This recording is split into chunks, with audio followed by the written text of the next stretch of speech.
Get ready to tune into Magic Gang. Today, we're bringing you a guest not just as connecting the dots, but electrifying the whole grid. If you've ever felt like your network needs a boost, of your influence needs a spark, then buckle up because this conversation will leave you inspired, empowered, and ready to thrive. Meet my extraordinary guest, Lou Diamond. He's a master connector, king of charisma, the man who makes magic happen in every room he enters. As the CEO of Thrive, Lou has coached hundreds of top performing individuals and companies to break their limits and stepping into their brilliance. He's the author of powerhouse book Master the Art of Connecting, a sought after keynote speaker, the host of an award-winning Thrive Lou D podcast, where he interviews the most fascinating minds on the planet. With decades of experience building bridges, turning small talk into big opportunities, Lou's energy is infectious. His insights are valuable and his impact undeniable. Whether you're a thriving entrepreneur, an aspiring leader, or just someone who loves a damn good story, stick around because Lou Diamond is about to drop some serious gems that will transform the way you connect, lead, live, and more importantly, thrive loud together. Welcome to Power Your Profits podcast, your friendly guide in bringing your business revenue to the next level. Listen as host Dr. Susie Carter hears inspiring stories of success from her fellow entrepreneurs and transformational leaders. Prepare to make significant change to your strategies as they unravel the secrets of building multi-million-dollar businesses and the most effective tips on finance, marketing, and sales accountability. If you want to take your first steps towards explosive business growth, this podcast is for you. Without further ado, here is your host, Dr. Susie.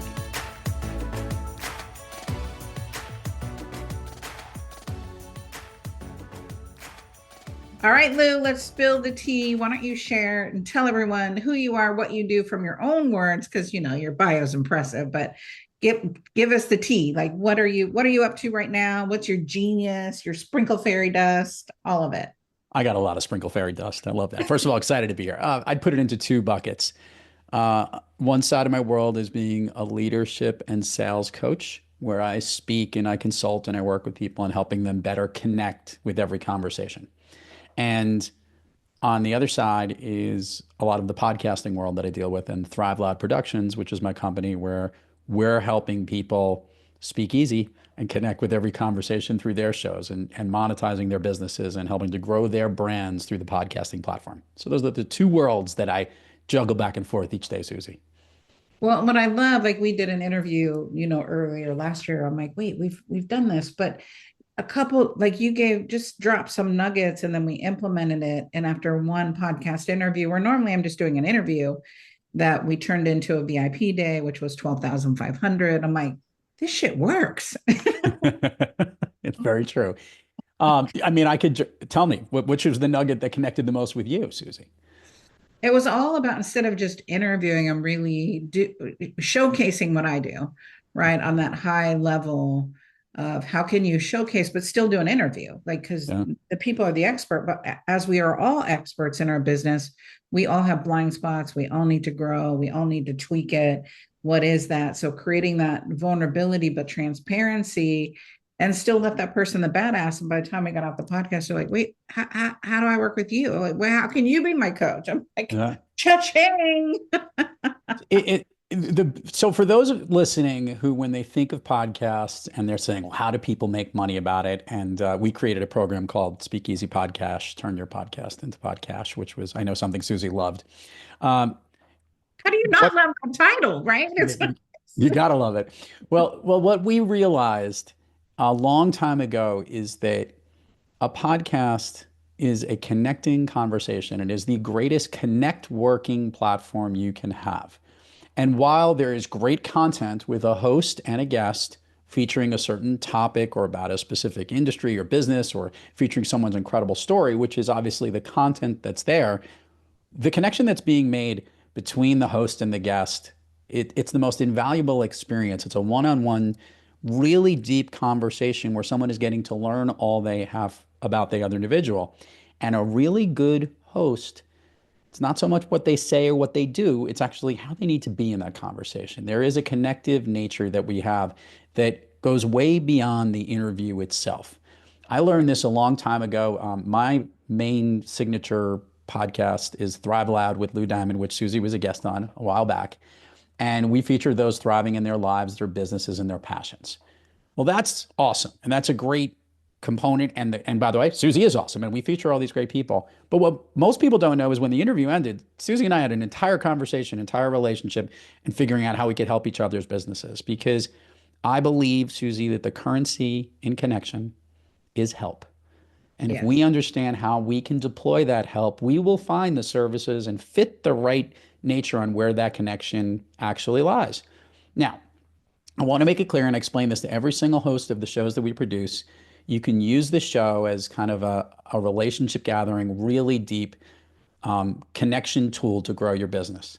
However, it can't be every single guest. It can't be that self-serving. And we have formulas and training on understanding exactly who we want in the guest chair where that relationship happens. And over the years, we've done a really good job of putting together great content, but also building and growing great connections to help my underlying business grow, my client's business grow, and utilizing this medium on both sides of the microphone in a way that amplifies not only our voice, but our business and our bottom line.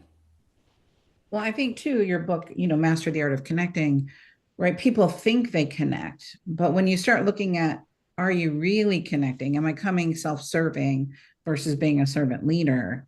Yeah. Talk about that, because that's really the foundation of who you are, and leveraging that. And I think all of us who have experienced that success realize you got to get belly to belly, heart to heart. No one's reading emails. Like, let's build these relationships, right? There is without a doubt, uh, there's been a gap over the last several years, Susie, between understanding how to grow your business and make a sale, if you would. I never think of it as making a sale. I really think of it as making a connection. And because of all the factors that kept us a little bit further apart than we wanted to, because of the way that we now are connecting to other people, in this way, you and I are virtually right now via Zoom call, it's changed the way we are in a room. We like to work with people that we like, trust, know, and can connect with and understand how they can fill our needs. This is who we do business with. And I'm referring to it from a professional services point of view. I'm not talking about like I'm selling a widget or this particular cup. It doesn't matter how well we know that. Right. This is in the human to human business. So the way that we connect is everything. Connection, we know what it feels like when we have a good connection. We understand that things get done faster. We have quicker lines of trust. We can allocate and determine tasks better. We work better as a team, as leaders with people. When we have that connection, not only are we more productive, we're happier, we are more appreciative, and maybe even more importantly, we are all on the same page and we're really working on whatever the goal is. Now, a lot of people will tell you that, connection, we know that and we understand it, but yet we all know that we have trouble getting it. Connecting with people is something that's really a challenge. So Right. a lot of the work that I do is understanding there is a way you need to be, which we call the SpeakEasy method. In Master the Art of Connecting, I kind of touched upon the topic. When I wrote SpeakEasy, I really figured out that every single connection in our lives begins with a great conversation. And that is what the podcasting platform or any of our business deals that we have is, do we really know how we need to be in that conversation? What are the ways we need to be? Why is being this way a better way to connect with someone? And also, more than just making a sale, it's making a relationship that will have dozens, hundreds, thousands of sales thereafter with that individual. So we are very focused on believe this. We eat, drink, and sleep it all day long. And we try to inject that speakeasy methodology into everything we do. Well, and you've got a formula, right? The framework for connecting, Yeah. right? Which is your curiosity, your open-heartedness. I don't want to give all your Mhm. your juice away, right? But let's talk about that, because I think when you analyze, I always like ratings, right? Am I really curious, or do I have an agenda every call? Although I have an agenda, we've got to be curious. We've got to look at that. So talk about the framework and how that helps with the speakeasy. I won't give all 6 ways of the ways you need to be, which is Yeah, what they are. They're the ways you need to be, but I will give you the one that you've danced around because it's the first one that is most important. And this is about being curious. And what does being curious break down to, actually? It's an interesting lesson when you speak to someone and someone starts talking and telling you something. They're talking a lot, they're telling you something. yeah, Teachers used to do this when we were young. We there would be a mode of trust at a certain age because when someone told us something and they would talk us, we would be taught that particular bit of knowledge. 1 plus 1 is 2. Um, I go to a CPA to figure out how to file my taxes. If there's a legal question, I call a lawyer. These people know certain facts, and this is the way we communicate. But it is not necessarily the way we connect. And right, what we learned is that there is way more power when we are asking and listening, when we be asking, be listening in every way we are. Which, if you combine that together when you're asking and genuinely listening to something, you are being curious. And that yeah, curiosity is the best. It can't just be, I'm just asking questions for the sake of asking them. It can't just be, I'm going to run through my regular list of questions on this podcast interview and just ask Lou all these basic things that I always do. No, I want to really dive in. This is what triggered something in my head. I want to double click down on something because I'm curious about how that is. I want to know how that works. I want to know how Lou thinks, or I want to know how this methodology is going to help me. right. That is the component that you must start off with. And owning this curiosity, Susie, is not only essential, but it is the genuine point that does something incredible. I used to call this connectosity, which is like combining connection and curiosity together. And what that is when you have someone being curious and asking all of the things that you want to know, and they are drilling down on all these questions, something happens on the other side, and that the other person saying, wait a minute, I now have a bunch of questions I want to ask this person. And that's where the conversation gets going. So embracing, owning, and living being curious is that first and vital step to making any connection in any conversation you ever have. Well, and it makes it so much easier versus I have to have this agenda. Let me just start asking questions because then I can free me up. I people don't realize this, but I am an introvert. I'm a trained extrovert. And so I'm shy. I grew up with 9 brothers and sisters. You learn how to hide out, right? I'm not, but on stage, we're stage. And then in my private, I'm in private. So people are just like, no, you're not shy. I'm like, yeah, I am. And that curiosity is what allows me to be in those uncomfortable situations Yeah. that I'm not just twiddling my thumbs or looking like a ding dong, right? And I think what's really weird, what I always find fascinating, one of the other ways you need to be, I'll flirt this one out there, is being fearless. Mm-hmm. And make it clear, sometimes we're afraid to be curious. Sometimes we're afraid to ask those questions because maybe we're afraid to just stand out in the crowd, or maybe we feel we might look stupid by asking something that maybe everyone else knows, right? These are the things that are there. But the reality is, fears really do hold us back. They're very real things. The goal is to fear less, though. And the way we can fear less is to know what our fears are, give them a name, and know how we can move through them into courage. In every conversation I've ever had, I've recognized that there is a moment that you want to be able to ask certain questions you might be afraid to. And there are certain nuances that you can actually use and tools to help make those conversations easier. Asking for permission to get to a certain point, right? If you're meeting someone and you want to learn a little bit more details, or it could be a business and you want to inquire more, you might have to build up some trust before they're willing to share some of that information. It might not happen right away.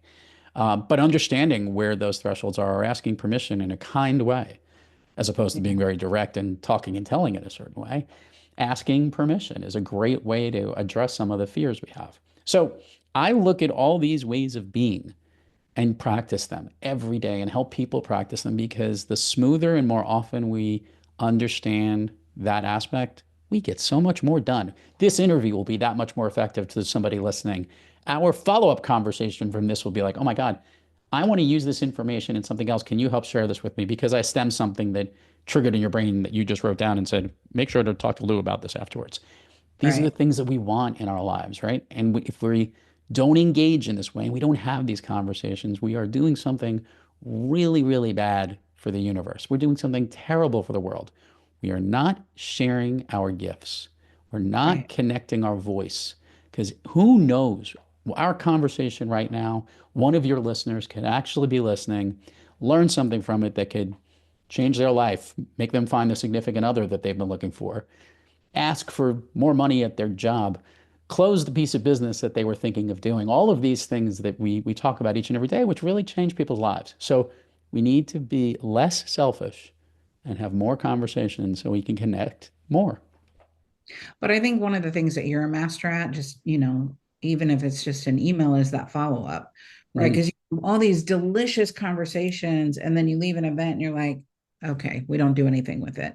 But we spent all that time and money nurturing and being there, being face to face with someone, and then we're not following up, right? It's definitely when I look at your secret successes, I see it as being that one. Yeah. I guess when you understand the goal of a conversation in a weird way is to have another conversation, right? Right, Is to set the table to continue to have them. I think for those who are growing their business and they already have certain clients that they're working with, right? You'd love to know that every one of those existing clients will always be there. I'm going to let you know that they won't always be there. There will right. be a beginning, middle, and end to every business relationship you have. And by the way, sometimes for the better. Yeah, But this window of time, though, can be a really long period of time that you can do this. So having a good client all of those years. I know years ago you cut hair. You probably used to help people and had clients for many, many years, and then maybe they moved or they changed or who knows what it was, right? But but understanding, still, years yeah, later, they're still friends, not clients, right? And right? that's 30 years to go that we created that relationship that Yes. is everlasting. And a referral network that you didn't even think existed. When someone's looking for that service that they need help with, you had a great experience with them. You're the trusted source. Right, So part of that follow-up conversation is knowing when to schedule it, make sure to have it, what to address in that particular conversation that was different from the first one, and always setting the stage to really come up with a goal for every conversation. A conversation is no different than a business meeting, right? When you right. think about that sales pitch from years ago, people would walk into the room, and I used to love this. The really bad sales meetings were the ones where they would start the meeting and they would show this presentation on the wall, Susie. Here are all the clients that we work with now or have worked with us before. Right. And I always used to laugh. I go, that's not what that slide says. That slide says, here's everybody that's not you. And it's the truth, right? At the end Right. of the day, when you're trying to do that pitch, we're trying to connect just with that one particular person. And who cares what you've done? You need to understand what they need and how you can Yeah. help them, right? So in that first meeting, you're for a very large ticket item sale or whatever it might be, you might not close right then and there, but you Right. then need to set the stage for whatever that process is so you can have the next conversation. So bringing this back from whether it's a business, and obviously a first date turning into a second date, third date, whatever it might be, right? All these personal moments in our lives, those are the conversations we need to have to continue to grow and build a really strong relationship that we all really like and love. You're listening to another episode of Power Your Profits podcast. We'll be right back after a quick word from our sponsors. Are you tired of struggling to take your business to the next level? Power Your Profits is the game-changing book you've been waiting for. Dr. Susie Carter, creator of the Predictable Success Method, reveals her proven strategies for explosive growth. From daily operations to marketing systems, this comprehensive guide empowers you to achieve predictable revenue and profit growth. Don't miss out on this invaluable wisdom. Transform your business today. Find your copy at books.poweryourprofits.com. Are you tired of pouring resources into strategies that don't work? Say hello to Dr. Susie Carter, your future fractional COO. With Dr. Susie in your corner, your business can skyrocket to 7 figures and beyond. With a track record of creating thriving businesses, trust that you are in good hands. Head over to coo.poweryourprofits.com and let us put some magic into your business growth. Now, if you go to Lou's website, you have interviewed some powerhouse people, right? Like you said, you interviewed insanely successful people. What do you see as the common thread that runs through their stories? Yeah. And then have you ever had like that mic drop moment? I mean, everyone's good, but there's good and then there's good. Not the So favorites outside of me, Lou. I'll let you off. outside of Susie Carter, obviously the doctor herself. Okay, so I've been asked often. I mean, as we are recording this in January of 2025, Thrive Loud has close to 1,060 some odd interviews just on Thrive Loud. By the way, there's up to 1,100 already scheduled, and it continues to roll over. And we've done I'll just other drop my programs. mic over here. Boom. It's a lot of interviews. Yeah. Now, everyone has asked me, "Oh, what was your favorite conversation?" And I have a knee-jerk reaction to that question, which it took me a while to know how to answer. And that was my next conversation has been the greatest, my most recent, the one that I just had. And a lot of that is because I am connecting with people each and every time I'm doing it. So I'm only adding something new, and I always learn something new from a new person. The Right. show is featuring those that are thriving in their lives, their businesses, and their passions. And what I do in the show is I try to decode what makes people thrive. And one of the things that happened, and actually it was we were trying to modify our end of the show speed round that we did. And we came up with three questions that we inquired from previous guests on what they would have liked to have been asked, which was actually what we said. What did Lou not ask you in this question, in that interview? Right. And there were three questions that came up out of it. What's an activity you wish you did more of? An activity you wish you did less of? And a new activity you recently tried that you're so happy about it, you want to tell everybody else to do it. What Mm. we didn't realize was how excited and how every time, even though most of the guests that we've had on the show, we encourage to listen to the show beforehand and have heard that this question is coming. What's great about figuring out what people love to do is that like-minded, really thriving, amazing individuals are always doing something that means something specific to them, something Mhm. that matters to them. If it's more, a lot of times I'll hear they want to spend more time with their family. Or my favorite thing is, what's an activity they wish they did less of? And I love the answer that I've gotten of late. I am perfectly happy with my life. I am set up with, I'm doing everything I want to be doing. I don't want to be anything I'm not want to be doing. And I love that because when you get, I've gotten that more often than not because people who've really been focused on it. But these activities are common in the sense that sometimes they're physical, sometimes they're breathing exercises, sometimes they're more focused on mindfulness. There is definitely a commonality of presence that those that are really kicking it are living in the moment and they're doing it in a unique way. And I love figuring out what that way is. Early on in the show, call it, the 10s, 20s, 30s, 40s, early episodes, it was right at the wave when everybody was meditating or trying to meditate. Yeah. And everybody was saying they were doing it. And I had one of the more honest things. I go, I've tried it. I've tried to, zone out and do whatever. And Susie, my brain is so active and so on the buzz. It's really hard. Yeah. And and then somebody came back to me and said to me, it doesn't just have to be this, listening to some podcast and go into a meditation zone and sit in the corner and, twirl your fingers and do whatever. There could be something else that you do. And it turned out that I started to realize there were things I'd like to do. Believe it or not, I make my bed every morning. I have a routine in the morning that I go through. I work out. And all of these things, I'll go on the Peloton. And these are forms of meditation. I know people who are more observant, who religious, who pray every day. And this is their form of meditation. All these activities are for these thriving individuals. The commonality, Susie, is that they are taking advantage of every moment right now. They're not doing some hindsight piece or living in the past or trying to think about what's next. They're doing it now. And Right. that's what I love. And there's so many ways that people are doing it. That's the stuff that excites me. And it's the activities they're doing that really keeps me totally into it. So yeah, that's the commonality I think I found over these 1,100 some odd episodes. Yeah, I think you get to that point where there's nothing to prove, nothing to defend, and nothing to hide. Like you said, Yeah. I'm hiding. I can't do meditation. I always want to take a nap when I'm doing it. I'm like, oh, this is nice. It's quiet. I was like, the best nap I've had in like the last 10 years was a colonoscopy. I would love to have whatever they gave me to knock me out. I just don't need to have that prep beforehand.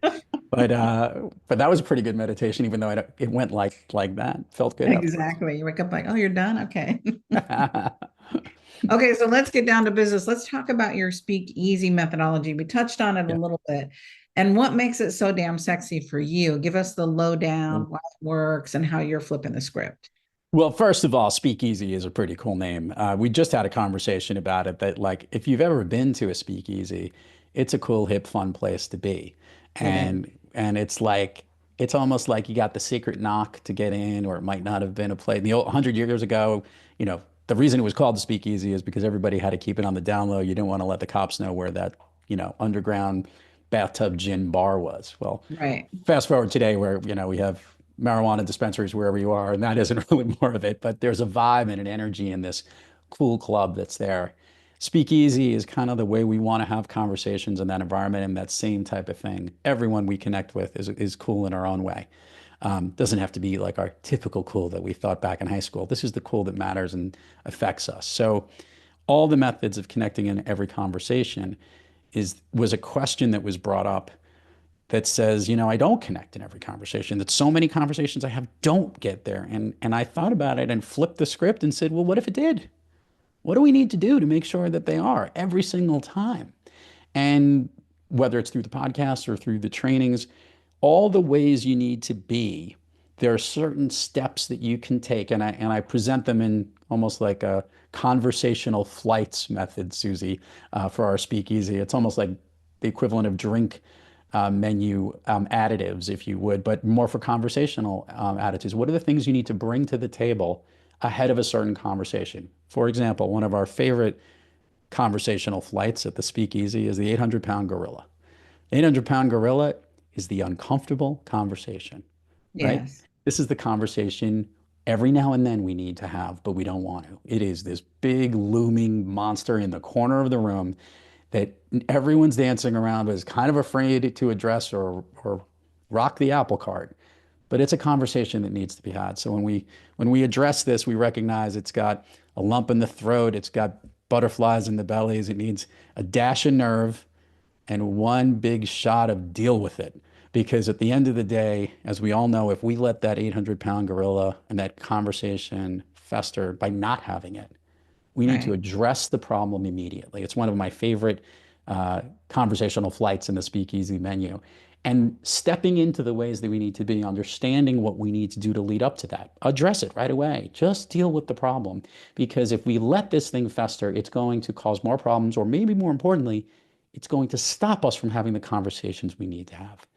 So the speakeasy methodology is know what we got to do. Step up, take the breath, take a quick shot of gumption, as we like to say. And listen, let's address it right then and there. Why are we having this? What is the problem we need to deal with? If it was a big issue, if it was a small issue, we don't want it to grow into that big monster. So knowing the steps of the little ingredients that you personally need to add a little nerve, a little dash of flavor, bring in some humor in some instances, to maybe to break the ice. Another one of our favorite conversational flights. These are all the different additives that are very simple to remember, but also really handy that come in for such important conversations, because when we're not having them the way we should be, we ain't making that connection, Susie. So what made you like create this? What was the light bulb Yeah. moment that you said, I've got to help people do this? Like the big epiphany. What was that for you? It was a combination or a collision course of three things that happened.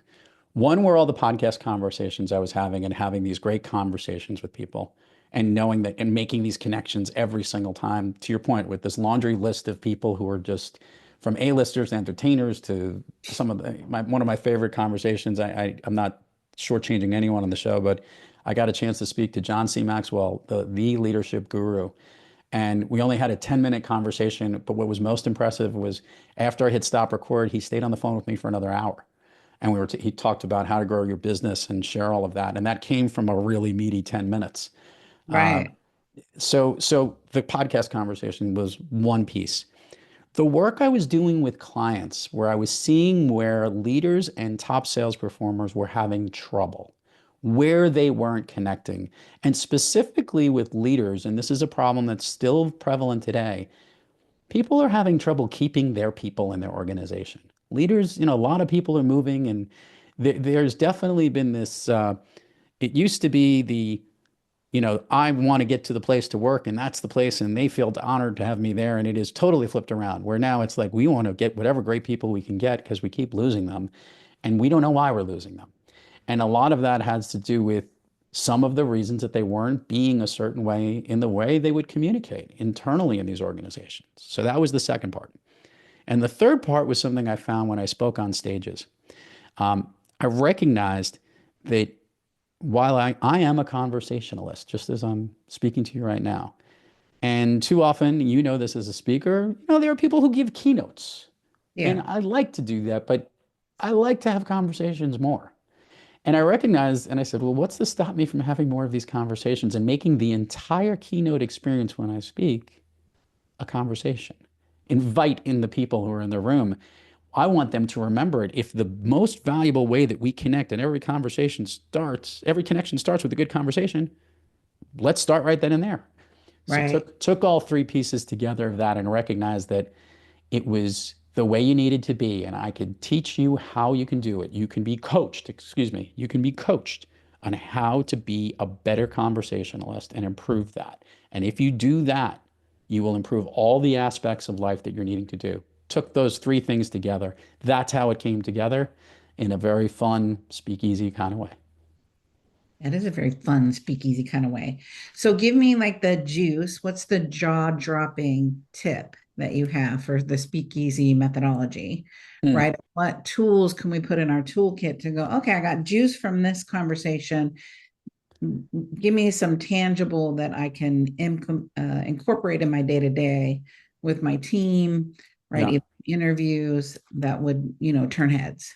So I'm going to give you two. I'm going to tell you um, how I prepare before every single conversation I have, every single podcast interview, every single keynote, every single business meeting. I'm going to give you an acronym that you should use, that you should prepare right before you have that conversation. And by the way, I did it right before I came on this podcast interview here. Here it is. I call it Connect Your Voice, VOICE. One, visualize how you want the conversation to go. I'm here. I want to be able to share the knowledge that I have about speakeasy and podcasting and connecting through conversations with Dr. Susie Carter here on her amazing show. That's the goal. Pretty straightforward. And so her listeners can take it from benefits from this.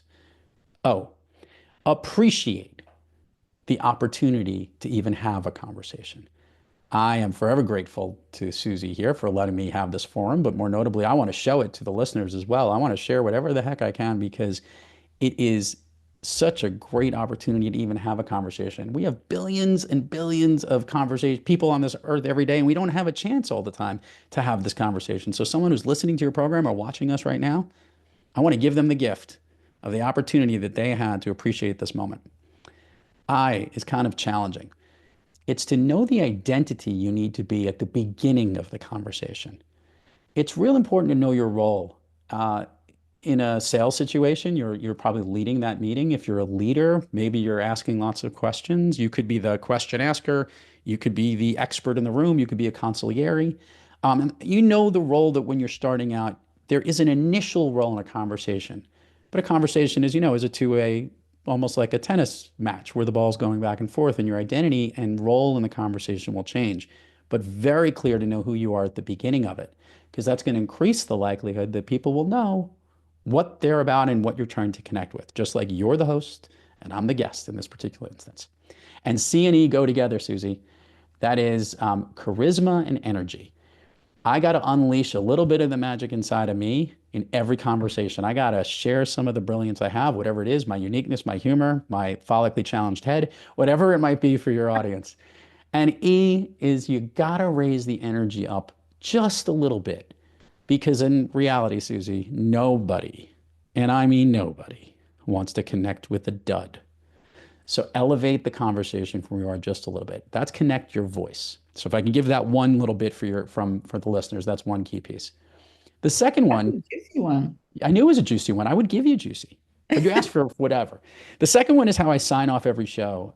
Be brief, be bright, be gone. Be brief. You have to be appreciative in a conversation to know that time is the one variable we can't get any more of. So try to appreciate even that moment you have a conversation. I know we have a window of time to record here. I want to jam in whatever I can so your listeners can get as Right. much value. But be bright. Now, be bright doesn't only mean just come up with really smart things to say. Like my name, Lou Diamond, you want to shine bright like a diamond. You want to shine and be that positive piece. Unleash the stuff inside of you that make you who you are. Be bright in that moment so that when you walk away from the conversation, it wasn't just a draining, gray cloud. It was a real bright, shiny day that really made you kind of smile. Potential, by the way, something you should do in every one of your conversations. And lastly, be gone. And be gone doesn't mean drop the mic and run away, although moments it feels like that, Susie. Be gone means to thrive, to move onward and upward. And that's so that every conversation from where you are today to where you are the next conversation, because that is part of the goal, have another one, is to constantly raise the bar on what you're trying to connect and how you're letting people into your world when you make that connection. So be brief, be bright, be gone. We call it B5G because there's a lot of B's in there. I love it though. Clear and concise, right? Yeah. So Lou, tell everyone they can get a hold of you, how they can play with you, how they can follow you, how they can get more juice from you. Everything you need to know about me is at thriveloud, THRIVELOUD.com. And it's also my social handles everywhere, LinkedIn, Instagram, TikTok, you name it, Thrive Loud, everywhere you will find me. And that's also where you can find Thrive Loud Productions, where we're helping amazing thought leaders help to get their brand and connect their brand and their voice to the world. And obviously for all of the speaking and consulting and workshops that we do, Thrive Loud and thriveloud.com. I'm telling you, juicy, drop the mic. Thank you, Lou. And I love it. It's like Lou Diamond. You can't just say your name, Lou Diamond, right? He just schooled us driving in business and in life. And if you know someone that needs this conversation with Lou, make sure you share, right? Because it's people like us that go, oh my God, you got to know Lou. That's why we started this whole podcast. You're like, you don't know Lou, you got to know Lou. So Lou, thank you for your energy. Thank you for being bold and outrageous and courageous every single day. We appreciate you. And until next time, this is Power Your Profits. Let's be brief, let's be bright, and let's be gone. Wow, talk about a drop mic moment. Lou just schooled us on all thriving in life, in business, in every connection that we're making. If you're not fired up and ready to slay your next big move, then you weren't listening at all. So here's the deal. This isn't just another podcast. It's your go-to playbook for turning small talk into big deals, big dreams, big action. Everyday moments into extraordinary breakthroughs.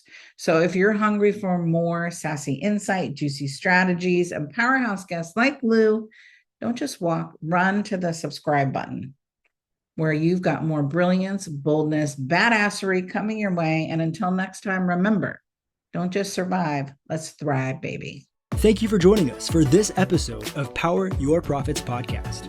Let these building blocks from today's most successful industry leaders equip you with the necessary resources and tools to finally establish the highly profitable business of your dreams. Want to hear more? Listen to more episodes at www.poweryourprofitspodcast.com. And don't forget to subscribe to the show. Now is your time to rise to the top of your game. So be sure to catch our next episode. Until next time.